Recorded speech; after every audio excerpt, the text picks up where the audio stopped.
کچھ احادیث کی طرف ہی آتے ہیں انشاءاللہ، تاکہ سب سے بہترین یہی ہے کہ نبی صلی اللہ علیہ وسلم نے جو خود بتا دیا ہمیں نماز کے بارے میں، وہیں سے ہم موٹیویشن لیں، نماز کے فضائل کے بارے میں جانیں، تو میرے خیال میں اس سے ہماری نماز بہت امپروو ہوگی۔ تو جیسے میں نے آپ کے سامنے کچھ احادیث رکھی تھی، وہیں سے سٹارٹ کرتے ہیں۔ یہ حدیث سے سٹارٹ کرتے ہیں کہ نبی صلی اللہ علیہ وسلم نے فرمایا، جب ایک شخص نماز کے لیے کھڑا ہوتا ہے تو اس کے گناہ اس کے سر پر، اس کے کندھوں پر آ جاتے ہیں، اور جب وہ رکوع اور سجدہ کرتا ہے تو وہ گناہ سارے گر جاتے ہیں۔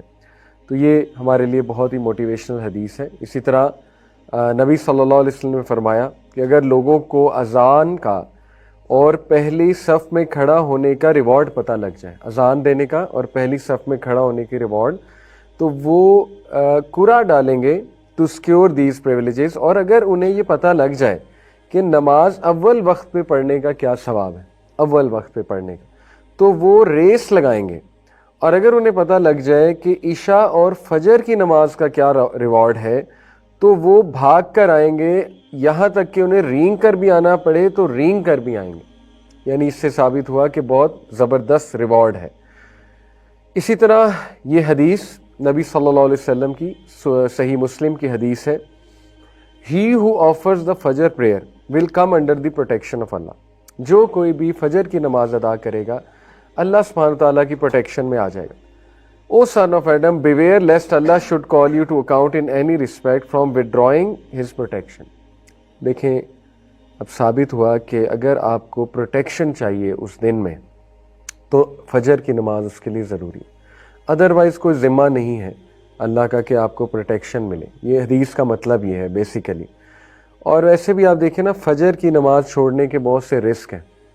شیطان، وہ حدیث آپ نے پڑھی ہوئی ہے، فجر کی نماز جو چھوڑتا ہے تو شیطان اس کے کان میں پیشاب کرتا ہے۔ تو دیکھیں یہ کیا ہے، یہ میرے نزدیک تو یہ جادو ہے۔ شیطانی ساری چیزیں جادو سے ریلیٹڈ ہوتی ہیں نا، تو لوگ کہتے ہیں ہم پہ جادو ہو گیا، تو جادو تو تبھی ہو جاتا ہے جب فجر کی نماز چھوٹ جائے۔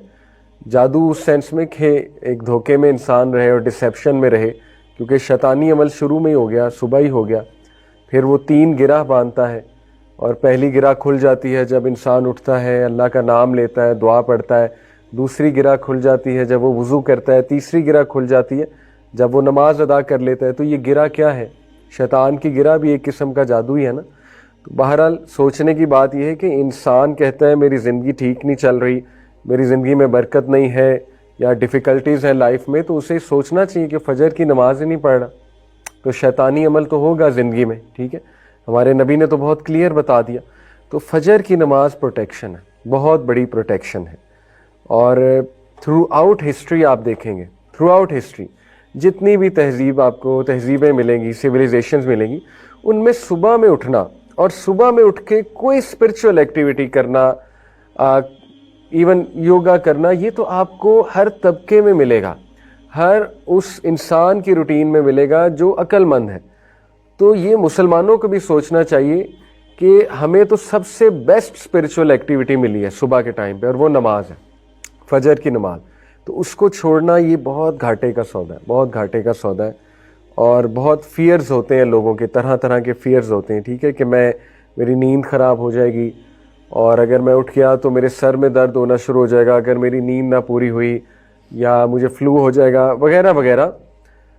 آن دا کنٹرری آپ فجر کی نماز پڑھیں گے، اللہ آپ کو صحت دے دے گا، آپ کی صحت بہتر ہو جائے گی، ٹھیک ہے، آپ کی انرجی بہتر ہو جائے گی۔ تو یہ تو فیئر ہے، شیطان یہ فیئرز ڈالتا ہے۔ بہرحال نبی صلی اللہ علیہ وسلم نے فرمایا، یہ میں آپ کو حدیث بتا چکا ہوں، کہ اگر انہیں فجر اور عشاء کی نماز کے میرٹس پتہ لگ جائیں تو وہ رینگ کر بھی آئیں گے۔ فجر کے کچھ میرٹس آپ کے سامنے ہیں۔ سب سے پہلے اللہ کی پروٹیکشن، ڈیوائن پروٹیکشن، یہ صحیح مسلم میں آتا ہے۔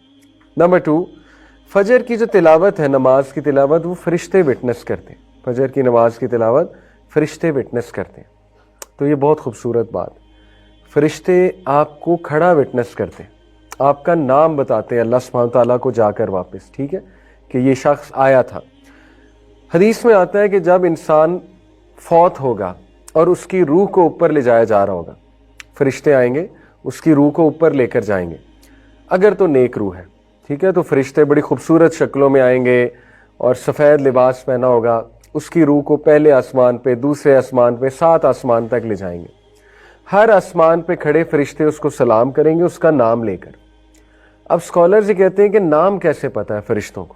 ٹھیک ہے، جیسے مثال کے طور پہ آپ میں سے کوئی عبداللہ ہے، عبداللہ کا نام لے کے سلام کیا جائے گا. آپ میں سے کوئی فاطمہ ہے، فاطمہ کا نام لیا جائے گا کہ سلام ہو آپ پر. اب اسکالرز کہتے ہیں فرشتوں کو نام کیسے پتہ ہے آپ کے؟ اسی طرح پتہ ہے. جو بندہ فجر پڑھتا ہے اس کا نام پتہ ہے فرشتوں کو.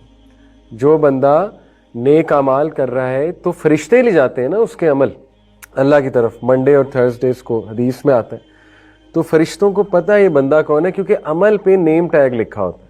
تو فرشتوں کو پتہ ہے یہ وہی روح آ گئی ہے جو یہ عمل کرتی تھی، تو دے نو یور نیم. تو یہ بڑی سعادت کی بات ہے، ٹھیک ہے، کہ فرشتے وٹنس کرتے ہیں آپ کے اس عمل کو، فجر پہ کھڑے ہونے کو. اور تیسرا، بلیسنگز ان لائیولیہڈ. نبی صلی اللہ علیہ وسلم کی دعا لگی ہے اس شخص کو جو فجر کی نماز ادا کرتا ہے. نبی صلی اللہ علیہ وسلم نے فرمایا اے میرے رب، میری امت کو برکت دے ہر اس چیز میں جو وہ صبح کے وقت کرتے ہیں. تو صبح کے وقت نماز سے سٹارٹ ہوتی ہے روٹین، تو اللہ کے نبی کی دعا لگی ہے اس انسان کو جو فجر کی نماز پڑھتا ہے، ٹھیک ہے. اس کے بعد کنفرم وے ٹو پیراڈائز. نبی صلی اللہ علیہ وسلم نے فرمایا جو کوئی بھی 2 ٹھنڈی نمازیں پڑھتا ہے، ٹھنڈی نمازیں کون سی ہیں؟ فجر اور عصر، ول گو ٹو پیراڈائز. عصر ٹھنڈی نماز اس سینس میں کہ اس ٹائم پہ پھر شام ہو رہی ہوتی ہے تو دھوپ ڈھل رہی ہوتی ہے، ٹھیک ہے، تو ٹھنڈی نماز ہے. تو نبی صلی اللہ علیہ وسلم نے فرمایا جو کوئی بھی فجر اور عصر کی نماز پڑھے گا شیورلی اسے جنت ملے گی، اللہ تعالیٰ اسے جنت میں داخل کرے گا. تو دیکھیں یہ بہت خوبصورت احادیث ہے، موٹیویشن ہے فجر پر اٹھنے کی.